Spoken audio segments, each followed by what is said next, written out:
Welcome to Compass Points, the weekly podcast for CompassKnox.com.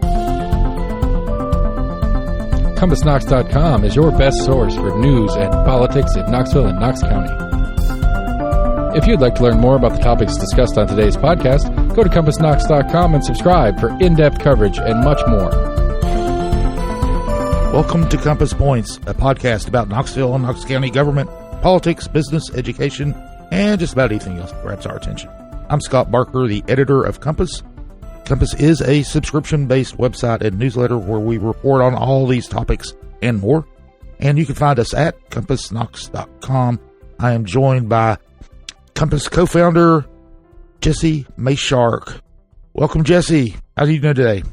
I'm doing just fine. It's a nice day, and you can feel that. I know that it's gonna get cold here again, but still, we're clearly on the downhill slope of winter, heading towards spring. Yeah, one of my neighbor's cherry trees is already budding. Yeah, the trees are getting excited. They can feel it. They're going to be disappointed after this weekend, yeah. I think so. Anyway, we are recording this in the opulent studios of Barbarian Productions in Rocky Hill, where Lord Seth Barber rules.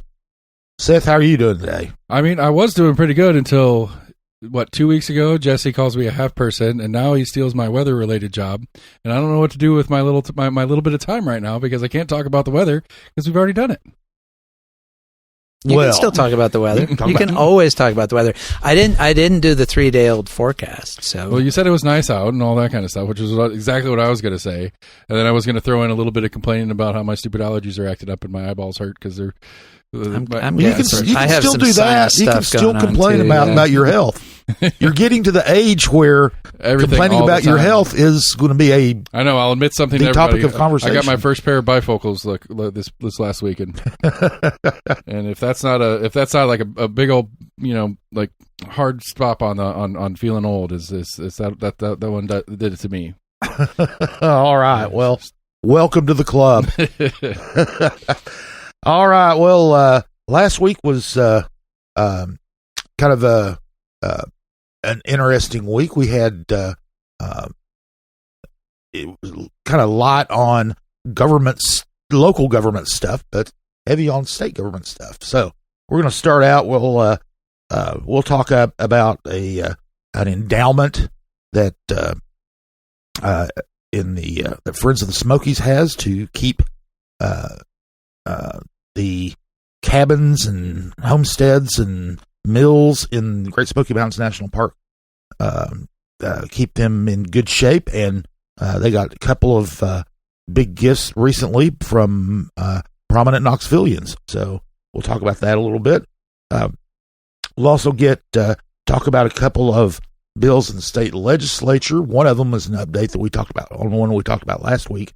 And then we'll also talk about the city's new downtown coordinator. They filled that job, which has been empty for about a year, and or actually longer than that. We'll also talk about a development in downtown on Depot Avenue that's going to be a big development there next to the Southern Railway Terminal. And then we're going to start out, though, talking about Heroes Hill. That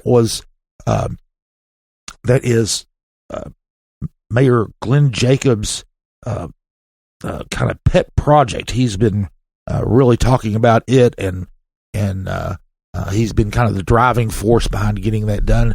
Heroes Hill is a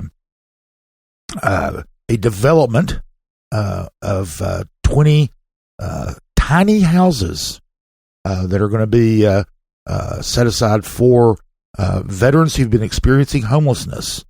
And they had the groundbreaking on it last week, and and of course Jacobs made a big celebration out of it.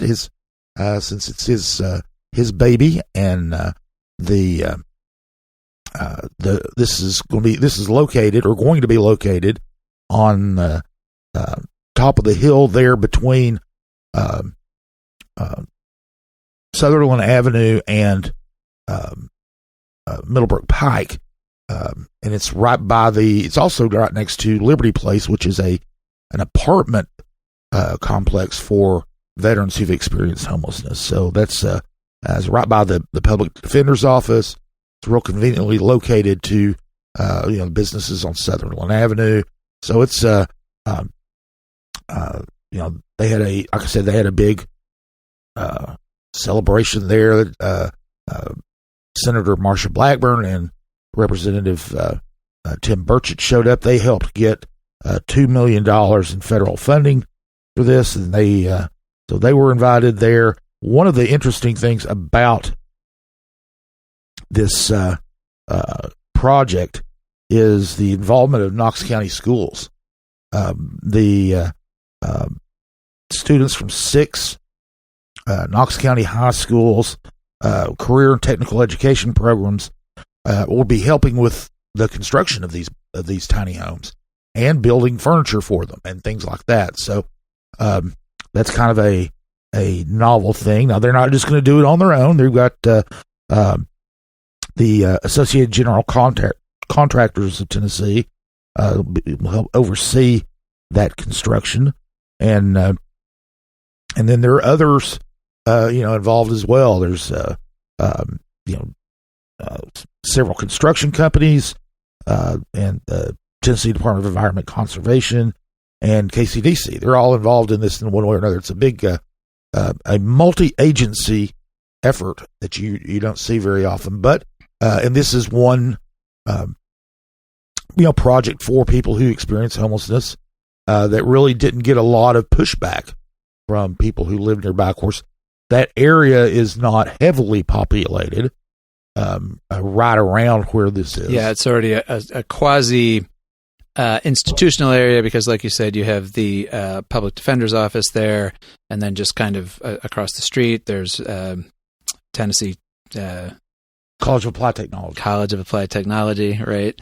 And then down just around the corner, you have the Juvenile Service Center, and so there's really kind of a concentration of services there. Yeah, there is, and this is, and there's already an apartment complex for people who've experienced homelessness there. So it's not, and it's one thing when you cover homelessness issues and things like that.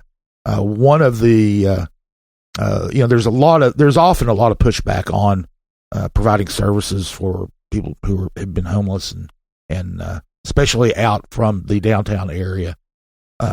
But the exception is veterans who experience homelessness, and there's a good number of them, about 140, I think, is the number that they pegged for of Knoxville's homeless population, which is it's not the majority of the homeless population by any stretch of the imagination, but it's a good number, and that's kind of one of the things is, and it's one of the things that Burchett and Blackburn,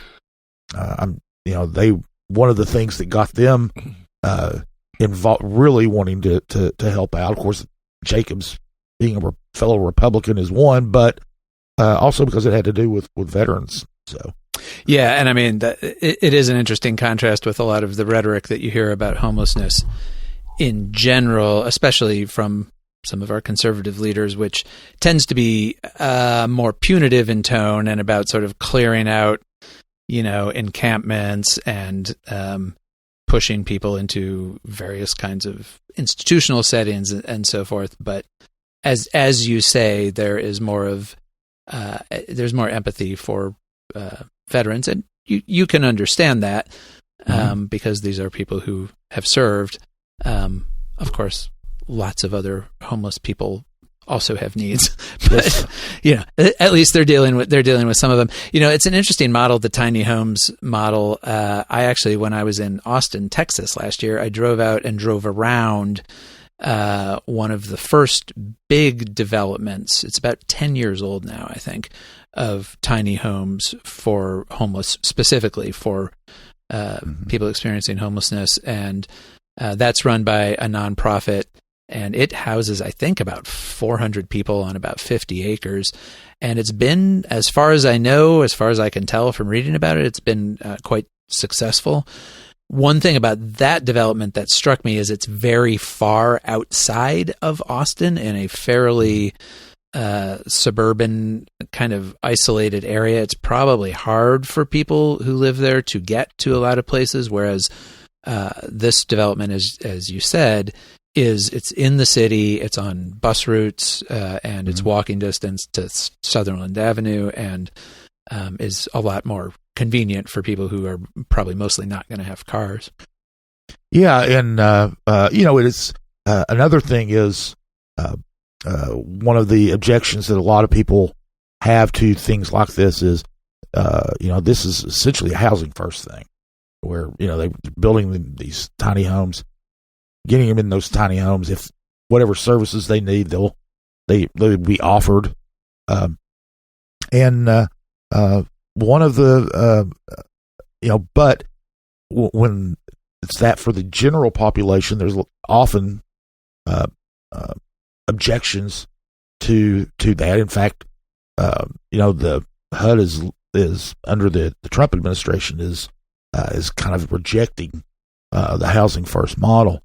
But again, when it comes to veterans, there's a lot less pushback on that. So the suddenly the insistence that people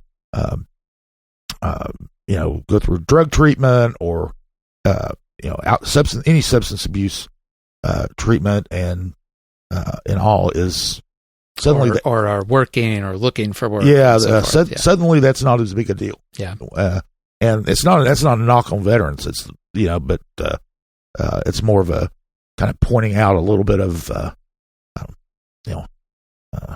dichotomy between people's attitudes toward people who are veterans and homeless and people who are not veterans and homeless. Yeah. Another development is in the works. This has nothing to do with homelessness or veterans. This is going to be a pretty big mixed use development on Depot Avenue and at the corner of North Central Street. Downtown is, if you can't picture this is right by the Southern Railway Terminal, across Depot from the Mill and Mine, across Central from the White Lily. It's not the Lily Flats now, but the old White Lily plant. So this now that property is owned currently by David Dewhurst and Mark Hines. They've been, they were some of the earliest of the downtown redevelopers, and very instrumental in the revival of downtown.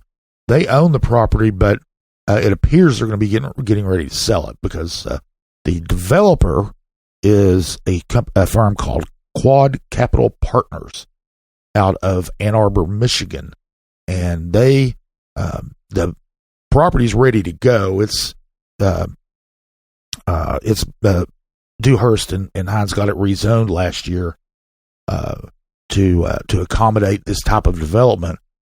But Quad Capital Partners is going to build this huge building with 270 apartments, retail space along Central and kind of wrapping around onto Depot, and a couple of floors of parking for the residents there. So that's, of course, that's parking, since parking is at a premium downtown, but there will be parking there. It'll be a 7-story building right there. It's right over, the back of it backs up to the railroad tracks that bisect downtown. They're going to have courtyards there. It's going to be a fairly, it looks like it'll be a fairly nice development, probably a fairly expensive development, place to live. The the reason this kind of popped up this week is they had to go to the design review board to get their design okayed, get them to sign off on it. There was quite a bit of discussion at last week's design review board meeting. The one of the of course there are architects on the board, and sometimes when they discuss things, they look at something and say, well, I'd really like it to be this, kind of it's obviously a couple of times they project things, but there was a big objection that many of the board members had, and that was the use of fiber cement panels. That's on the outside of the building, and that's one of the materials that you can use to kind of keep costs from getting too astronomical. The design that they had mostly brick on the first two floors where the pedestrians are. Had Christine Kolb, who's the project manager there for the firm, said, one of the things we wanted to do was make the pedestrian experience really, really good, and board members kind of agreed. Yeah, that's nice, but then the upper floors, instead of using brick, they were going to use these fiber cement panels. And one of the big objections is, and these would be colored red, similar to the brick. One of the objections that they had to that is that they tend to fade over time, and some of the it has a west and south facing facades, and in fact, unlike a lot of places downtown, there aren't buildings right next to it. Right, it's going to get direct sun. Yeah, it's going to get there's nothing to block. There's no shade for the building. So and they almost requested a delay, which of course the firm did not want, and they ended up agreeing to use more brick instead of those panels. So that's going to drive up the cost even more, drive up the rents even more, whatever. But anyway, that's one of the things that makes that kind of a big deal is it's one of the it's going to be like the largest new development across the railroad tracks from the old city, and it's kind of people have talked about the growth of downtown going north for a long time, and there has been some commercial growth north of downtown, north of the railroad tracks, but this will be by far the largest new residential development. Yeah, and it just further densifies that whole area around the old city, which of course with the stadium opening last year and then some of the new apartments that have already been built there in recent years, like the old city is getting more and more crowded, which I do know people who are longtime old city denizens who are not necessarily enamored of all of the new people and all of the changes to parking has in fact gotten somewhat challenging down there. Yeah. But there's also the level at which this is just like responding to demand, and especially as far as the city goes, for there to be new development, for there to be actual population growth, this is the kind of growth that it needs to be, because most of the city already is developed. And so you look for these places like this surface parking lot, which right now is just being used to house, a couple dozen cars. Yeah. And now you're going to use that same piece of property to house hundreds of people. That's clearly it's a much more efficient use of space. And from the point of view of the city trying to accommodate growth, that's kind of how you have to do it.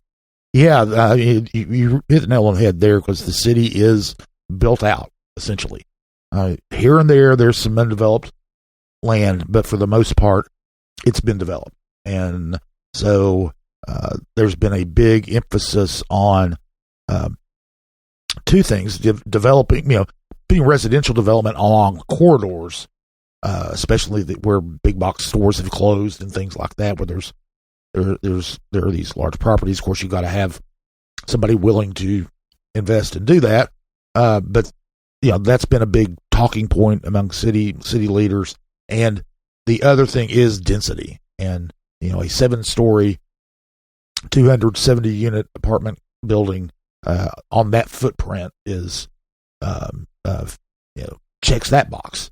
So and if downtown does present some big challenges when it comes to parking. I think that was a big discussion point during before the stadium was built, Covenant Hills Park, and and they did not build a new garage or anything else. They just everything. In fact, they restricted parking right around the stadium even more, and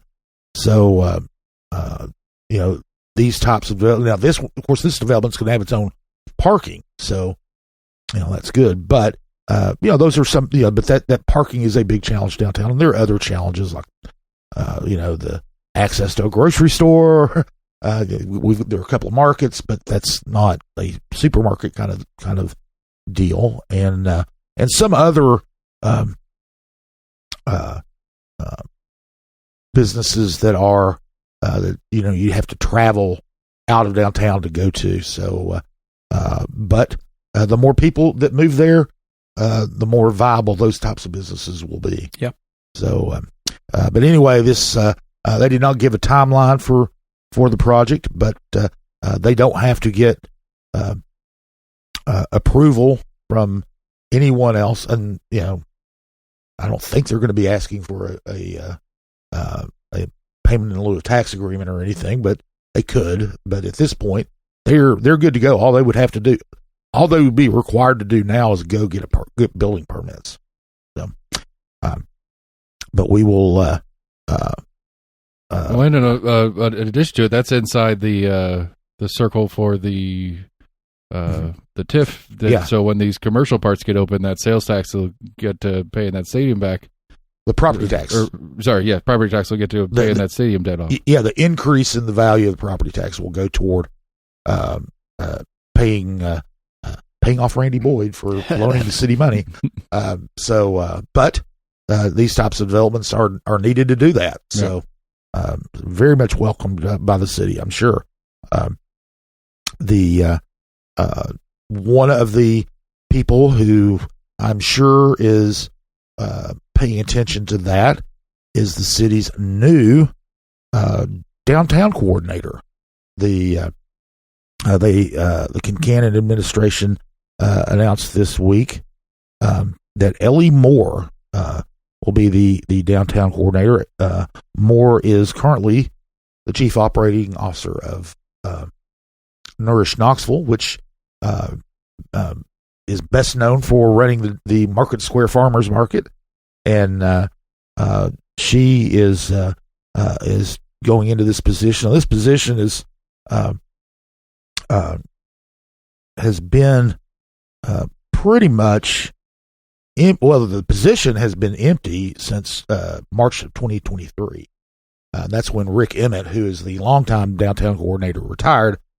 Chip Berry, the deputy chief operating officer of the city, kind of added those duties to his portfolio, which meant, of course, he couldn't devote all of his time to that, and he had other responsibilities he was doing. So, but they decided to go ahead and hire Moore in to be the downtown coordinator. Now, one of the things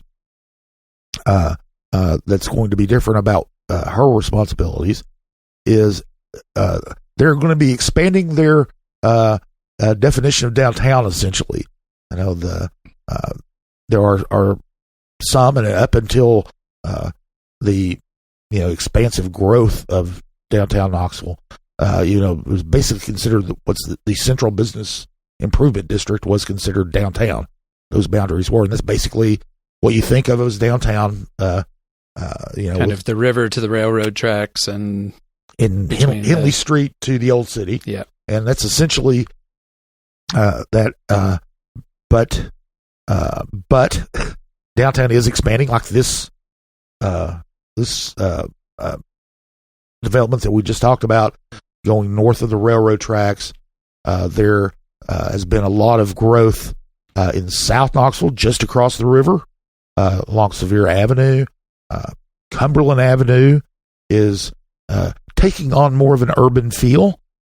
Speaking of large residential and density, lots of people complain about that. All the speaking of shade from other buildings, the Cumberland Canyon they call it. But again, those are pieces of property that were previously used for 1-story commercial use, and now they are housing, I forget, like literal thousands of people on Cumberland Avenue. Yeah. But the downtown coordinator, Moore, will be responsible for those areas as well.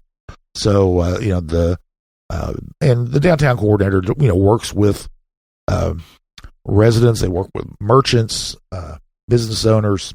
Yeah, I think a lot of it is, I worked with Rick Emmett when I worked at the city, and a lot of it is just kind of problem solving, because there are so many different things that first of all, you have that range of users. You've got residents, business owners, property owners, who have sometimes shared interests, sometimes contradictory interests, because people who have businesses and want to have events downtown, those events can then be disruptive to the people who actually live there, and you got to manage all of that.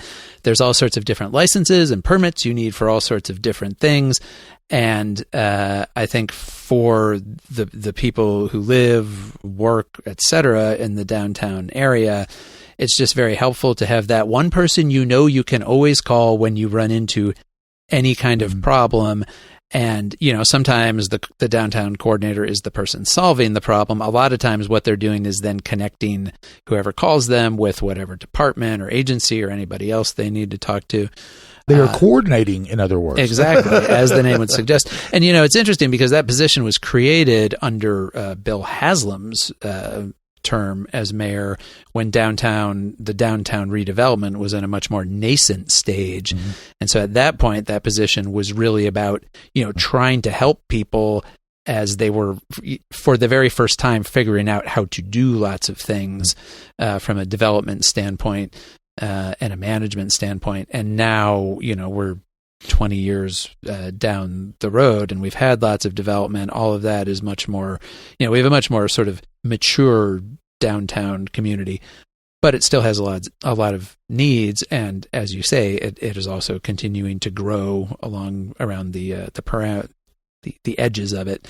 And so I think they're probably, I definitely heard, I don't know about you, and Seth, I don't know about you, but I definitely heard some concerns from people after Rick Emmett's retirement, that despite Chip Berry's best efforts, they weren't feeling like they were getting the same levels of attention, and it got harder for them to, solve all of the different things that come up every week.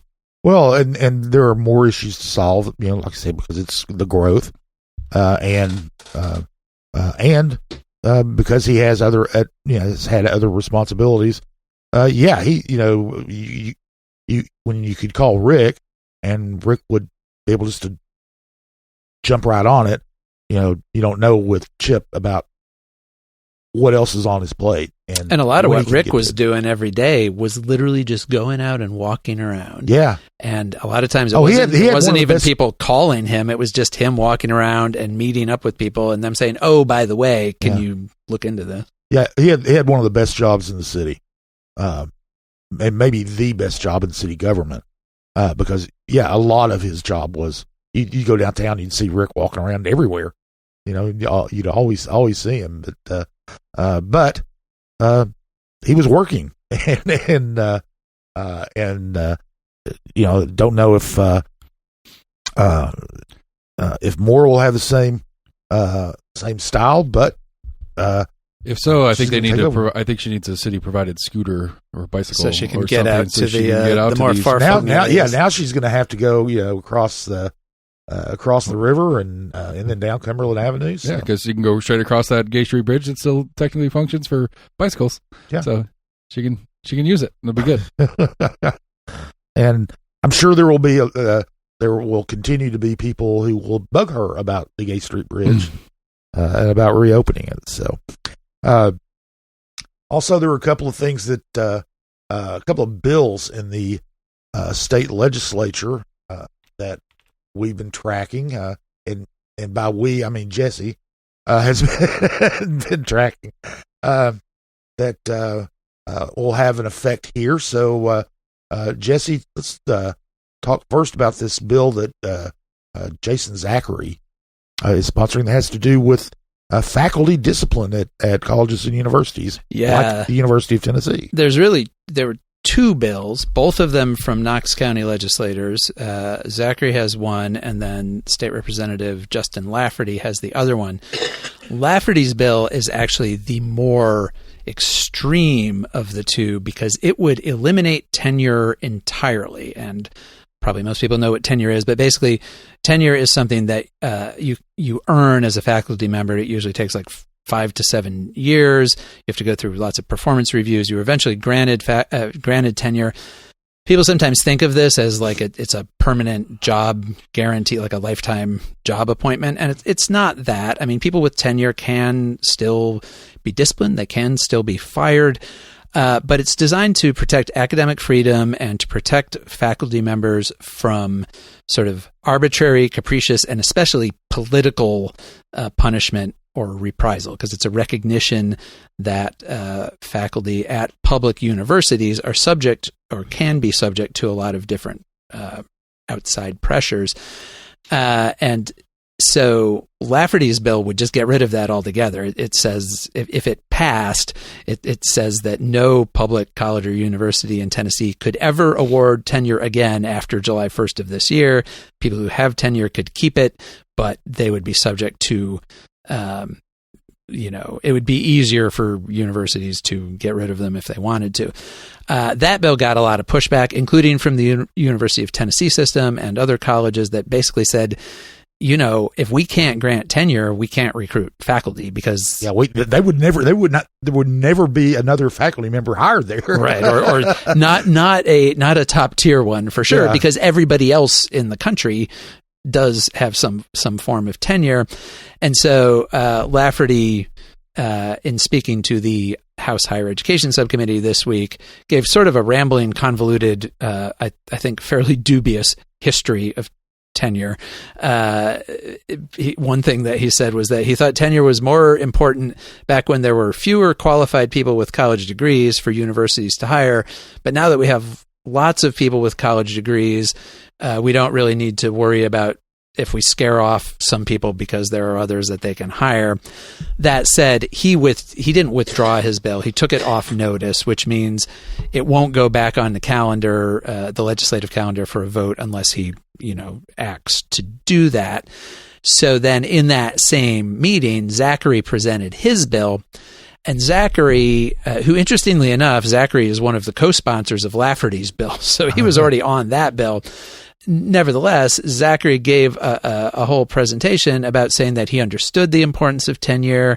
He knew that it was valuable for protecting academic freedom and that it was valuable for the university to be able to hire people and award them tenure. And so his bill leaves tenure intact, but greatly weakens some of its specific protections. And in particular, Zachary's bill, when it comes to disciplinary matters, which he defined as, misconduct, which would broadly mean any violation of a university code of conduct or certainly of state law, that if a faculty member was accused of that kind of misconduct, which can cover a broad range of things, they will be subject to the same disciplinary procedures that non-tenured faculty and regular university staff are, which would remove several layers of protections that tenured faculty currently have. One of which, and an important one from a faculty standpoint, is that they get to have a hearing of their case before a panel of their peers, essentially, before a faculty panel. So the idea is that some legislator can't just decide that they're mad at some professor and put pressure on university administrators to get rid of them without them getting to have a hearing before other faculty members who are subject to the same things. Zachary's bill would eliminate that, and it basically, the way he phrased it was it was separate out the disciplinary process from the tenure process. But the reality is that disciplinary protections are not the only things that make up tenure, but they are one of the things that make up tenure. So it's functionally it is leaving tenure intact, but it's kind of kneecapping it, and it is making faculty much more subject to direct discipline and even dismissal by university administrators, and it is reducing the kinds of appeals they can make and basically the protections that they have. And one thing that was evident in all of this conversation from both Lafferty and Zachary is that at the heart of these bills is that they are still mad that a handful of faculty across the state last September said mean things about Charlie Kirk, after the conservative activist, after he was assassinated on the campus of a Utah university in September. That is what is behind this. And it made our conservative legislators really mad that state employees could go on Facebook on their own private time, not speaking as representatives of their institutions, and say mean things about Charlie Kirk and not be immediately fired for it. And of course, a lot of those protections that they have are not only because of tenure, it's also because they're government employees. And and we've talked about this on the podcast before, but there's a long history of Supreme Court precedents protecting the speech of government employees, the private speech of government employees, particularly because if the government tells its employees what they can and can't say, that is the literal definition of censorship. The government telling you what you can and can't say is censorship, and it has been found to be a violation of the First Amendment in most cases. No public employee has absolute speech rights, and they can be disciplined or fired for their speech under particular circumstances, but they're assumed to, or have been assumed to, have broad speech rights. And so what these bills, and Zachary's bill says very clearly that it is the intent of the legislature to make clear that university administrators have the authority to discipline and dismiss faculty regardless of their tenure status. And so, it's interesting that there was a lot of pushback from universities against Lafferty's bill because it would just completely get rid of tenure. The response to Zachary's has been much more muted. Zachary's bill passed that subcommittee with all of the Republicans on the committee supporting it. The only no vote came from State Rep Ronnie Glynn from Clarksville, who's the only Democrat on the subcommittee. And Glynn said, he kind of challenged Zachary directly and said, you're just trying to intimidate state employees so that they don't say things that you disagree with, and that's the definition of censorship, and therefore you shouldn't do it. But the bill passed anyway, and it'll go to the full House Education Committee, and it looks to have substantial Republican support. So it is very possible. Now, Lafferty's bill is on hold for now, so that probably won't move forward, although he kind of hinted that maybe he'd bring it back. I think the implication was like, if Zachary's bill didn't get done what he wanted to see, that he could still come back and get rid of tenure altogether. But I think it's certainly very possible that public faculty across Tennessee are going to be seeing, a chilled environment for their speech, depending on exactly how these universities write those, codes of conduct and their new disciplinary policies. Yeah, and of course you don't have to do away with tenure altogether to make Tennessee universities a less desirable place to teach and do research in college levels. So, there could still certainly be effects. I think that we're seeing this in a lot of southern states. A lot of sort of red states in general are really cracking down on their public universities in various ways, going after their diversity programs, passing laws like we've already seen here in Tennessee about various topics and subjects that are not supposed to be discussed in classes and classrooms. So I think at a certain level, yes, these kinds of restrictions can make these places less desirable to work. But on the other hand, if, half the states in the country are imposing these same kinds of limits, I mean, the academic job market is only so big, and not everybody can or wants to go work in blue states. And so I think there will also be an awful lot of university faculty who will just kind of suck it up under these circumstances and probably will get more careful about what they say on social media, which is exactly what the goal of these bills is. Yeah.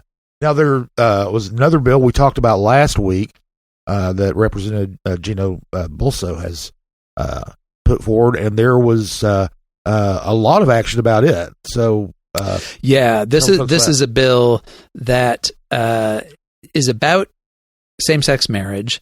Bulso says that he is not trying to directly challenge the Supreme Court decision in the Obergefell case in 2015, which basically legalized same-sex marriage nationwide.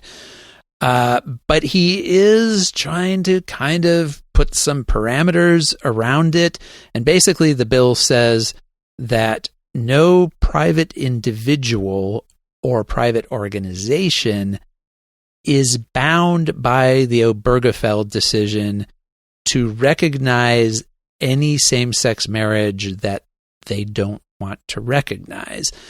And there were a lot of questions about what exactly he meant by this. And so, it came to the House floor for a full vote, and a bunch of Democrats in the House stood up and asked lots of questions. For example, when you talk about private organizations, that presumably would also apply to private businesses, could say banks or hospitals or insurance companies that offer certain kinds of services, family plans, or a lot of businesses that offer health insurance to their employees will offer spousal coverage if you're married. Would they, under this law, be able to say, well, I don't recognize your marriage, therefore I'm not going to offer this benefit to you? Bulso didn't answer those questions. He basically said, well, those are legal questions, kind of implying like that would be for the courts to decide. Now it's kind of funny for the guy who actually is writing the law to say, well, I don't know, those are legal questions. It's like, well, aren't you the one actually creating the legal environment that these questions are going to be answered in? But the bill passed. It passed the full House on a 69-24 vote. All 24 Democrats voted against it, and 69 of the 75 Republicans voted for it, including almost all of the Knox County Republican delegation. For whatever reason, Lafferty was not listed on that vote as a yes vote, but he also wasn't listed as being present. Maybe he stepped out of the room to go to the bathroom during that vote or something. All of our other local Republicans voted for it. And the Tennessee Equality Project, which is the state's largest LGBTQ advocacy group, they've raised a lot of concerns about this.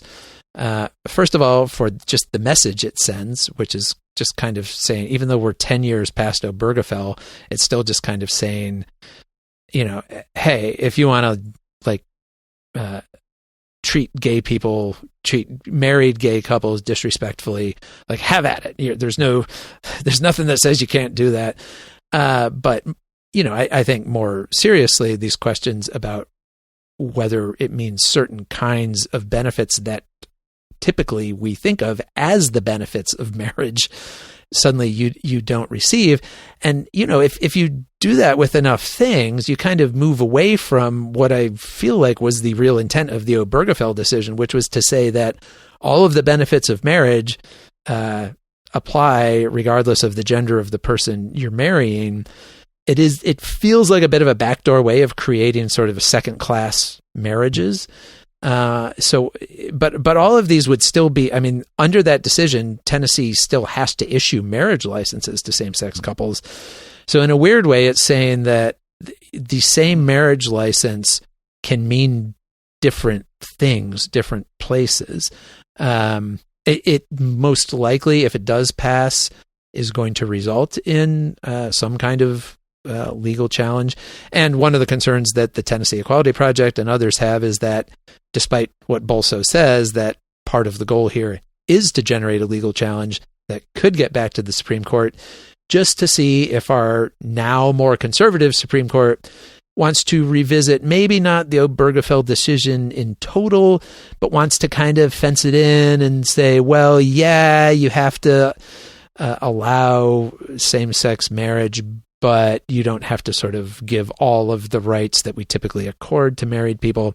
Who knows? But at the very least, it's clearly the legislature, a decade after Obergefell, sending a message that we still don't like gay people. Well, pretty succinct. One other thing that happened last week is an endowment program for that the Friends of the Smokies operates hit its $9 million mark, thanks to donation from prominent Knoxvillians. The Smokies, we tend to stick to Knox County, but Smokies are close by, and just about the Knoxvillians were prominent in getting the park established. One thing is, this endowment is called Forever Places, and what it does is it pays for a 6-member crew to repair and renovate some of the historic structures in the park. When you go to Cades Cove and you see the farmhouses and the cabins and those kinds of things, they need maintenance, and the Park Service has got so much of a backlog of maintenance. The Friends of the Smokies have stepped in and to do this. The Boyd Foundation, Randy and Jenny Boyd, donated $750,000 just last week. The Colquitt Foundation, which is David and Annie Colquitt. For those who don't know, Annie is former mayor and Governor Bill Haslam's daughter. They also gave $750,000. They specifically earmarked theirs for repairs to Cataloochee Cove, which is less familiar to East Tennesseans, but it's kind of a mini Cades Cove on the North Carolina side of the park. And they run hospitality businesses there, the Swag and Cataloochee Ranch. So they've got a vested interest in Cataloochee. They also run RT Lodge in Maryville. But this endowment, it helps all these landmarks. And one of the things when I was thinking about this, our correspondent Thomas Frazier, who also runs Hellbender Press, he does a lot of environmental coverage, and he wrote this. But one of the things that when I was thinking about this is wow, this you would think that the Park Service would do this, but you sit that back and you think, first of all, the Park Service is woefully underfunded, and this is before the government shutdown. This has nothing to do with the government shutdown. It has everything to do with the Park Service not being funded enough just as a baseline to do these things. But one of the things about that too is the Smokies are, if not unique, one of a very small number of properties or of parks that have all of these historic structures, that about the sheer number of them. There are a lot of, national historic places where there's one historic structure, and that's what the historic place is. But most national parks were carved out of vacant land, empty land anyway. You think about the Grand Canyon, you talk about Yosemite, all those places. When they were created, people didn't live there. The Smokies, at the time was unique in that they had to buy and sometimes condemn people's properties to get it, and so there were all these farms and houses in the Smokies, and that are by very nature of the world are getting older and deteriorating, and this program addresses that. There were 126 historic buildings in the park, so that's it's a far cry from the one or two you might see in other. Well, and they're also places. I mean, those buildings themselves are a big part of the tourist draw there. Cades Cove is one of the most popular places in the park, and that's where you can see several older structures. And I think it is it gives you not just the preservation of the landscape and the mountains and the vistas and all of those things that we love about the park, but it also gives you a preservation of actual Southern Appalachian history right there in a way that is hard to find many other places around our area. Well, you just about can't, because here and there you might run across a 150-year-old cabin somewhere, but typically they might be on somebody's farm that you can't go see. You don't, we've talked quite a bit about education today. This is, that is a history lesson you can touch and you can see and you can visit, and you can try to get an understanding of how people lived in the 1800s when this area was thriving. Several thriving communities in the Smokies. So, but this endowment by the Friends does said pay for this renovation, but 126 structures. That were most of them built, not all in the 1800s. I mean, Elkmont, for instance, was a lot of more contemporary built, not contemporary, but building's not quite as old. But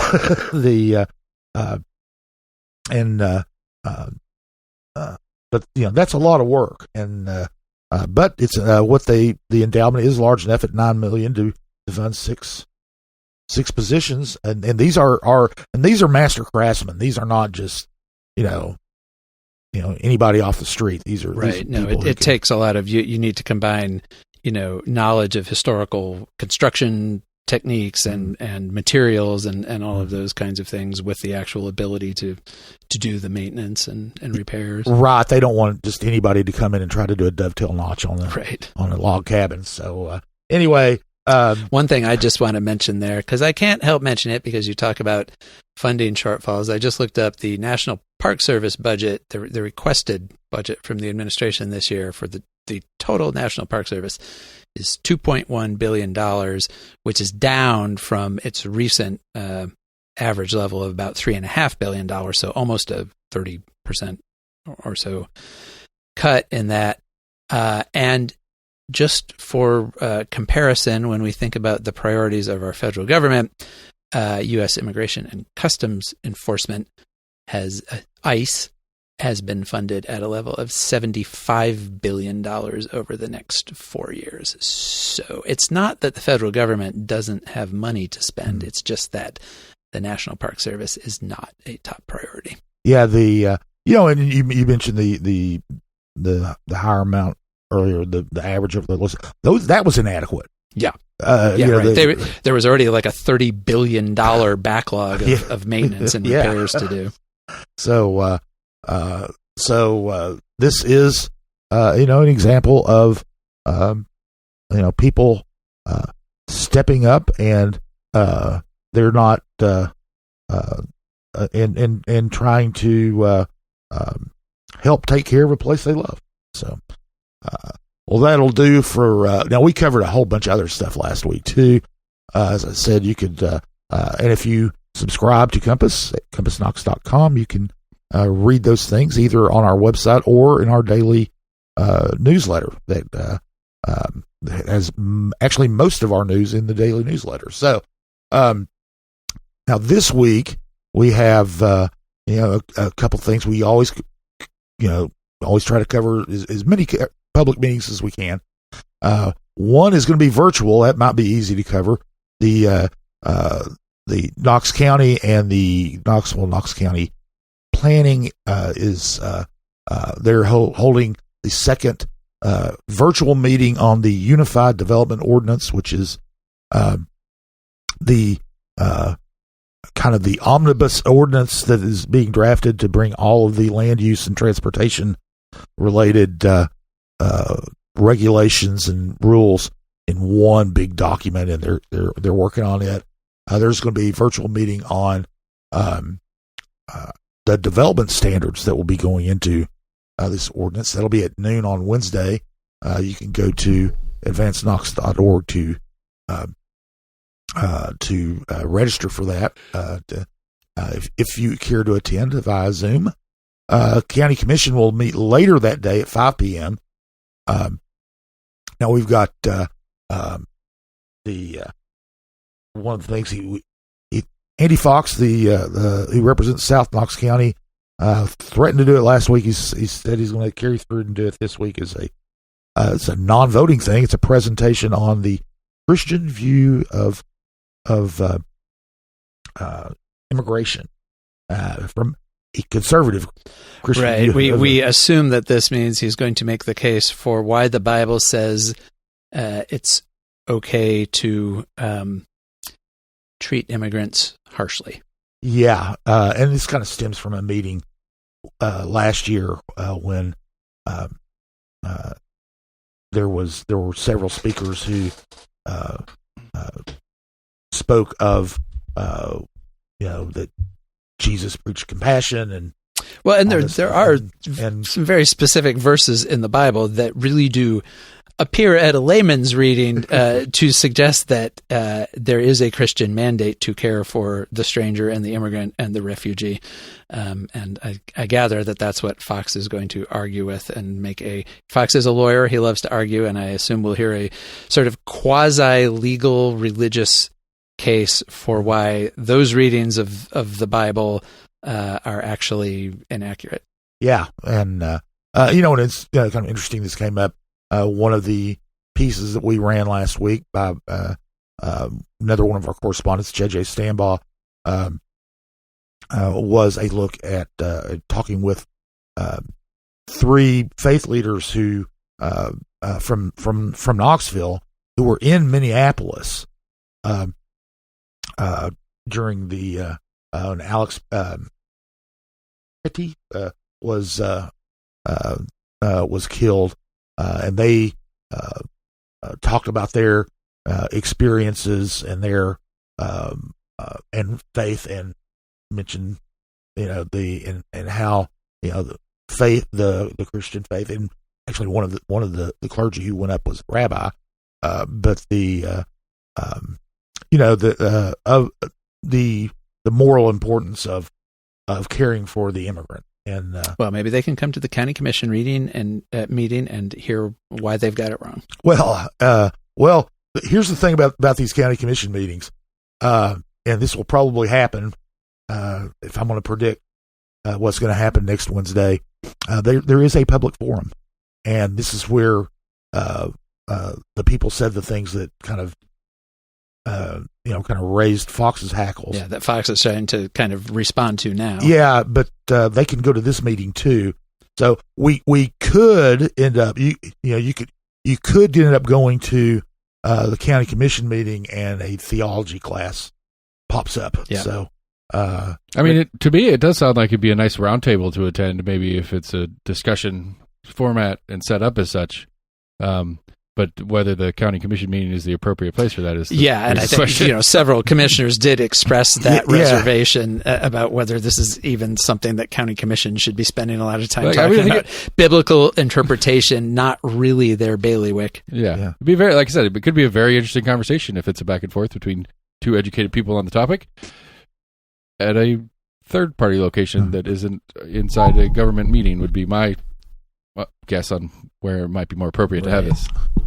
Well, like Jesse said, several county commissioners said just that. But as of last week, he was planning to go ahead, and we'll find out on Wednesday.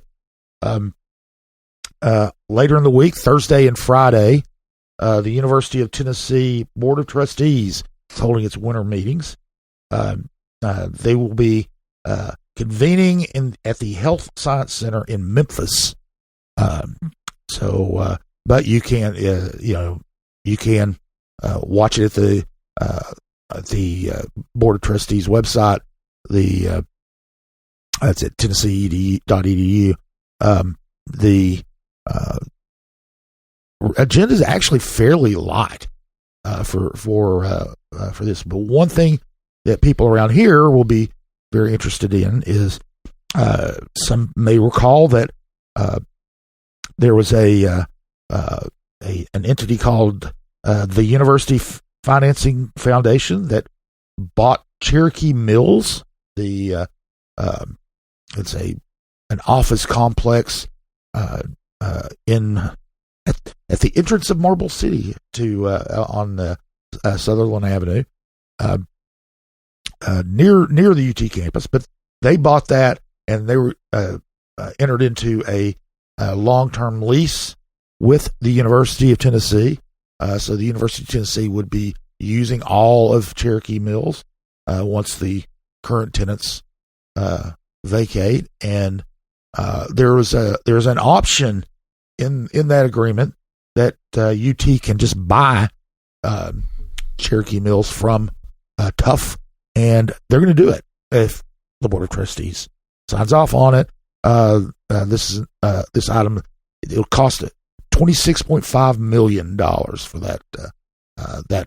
that piece, and that's UT is expanding its footprint around downtown and around the away from campus, some downtown, some up here in the Marble City area, most likely on the south waterfront, especially after the pedestrian bridge goes through. But this is it really doesn't change a whole lot except the ownership, but it will be. It does have a somewhat negative effect for City of Knoxville, and Knox County revenues, because if the University of Tennessee buys property, it comes off the tax rolls. Absolutely, they do not pay property taxes. Absolutely. So anyway, we'll keep tabs of those meetings and everything else that happens in Knoxville and Knox County that we can get to. So anyway, but that's our that's Compass Points for this week. Thanks to Jesse for being here. Thanks to Will Wright for providing our music, and thanks to Lord Seth Barber for his intrepid work. We will be back next week with another installment, and we'll talk to you then. CompassKnox.com is your best source for news and politics in Knoxville and Knox County. If you'd like to learn more about the topics discussed on today's podcast, go to CompassKnox.com and subscribe for in-depth coverage and much more.